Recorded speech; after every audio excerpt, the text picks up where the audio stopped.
తిరుపతి జిల్లా రేణిగుంట బీసీ హాస్టల్లో విద్యార్థులు అస్వస్థతకు గురయ్యారు. 15 మంది విద్యార్థులకు విరోచనాలయ్యాయి. వీరిని ప్రాథమిక ఆరోగ్య కేంద్రంలో డాక్టర్లు చికిత్స అందించారు.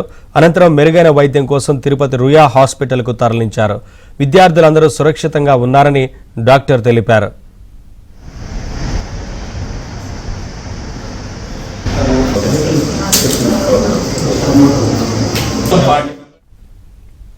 జిల్లా హెల్త్ ఆఫీసర్ విద్యార్థులను పరామర్శించారు. విద్యార్థులకు మెడికల్ క్యాంపులు ఏర్పాటు చేసి వారు పూర్తిగా కోలుకునేంత వరకు చికిత్స అందిస్తామన్నారు.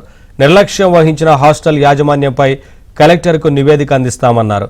విద్యార్థులకు మెరుగైన వైద్య సేవలు అందించాలని తిరుపతి ఎమ్మెల్యే ఆరణి శ్రీనివాసులు ఆదేశించారు.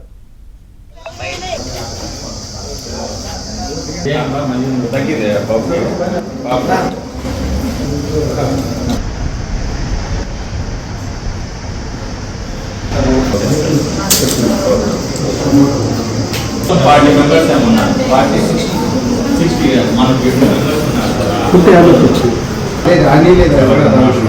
మెంబర్స్ ఉన్నారు.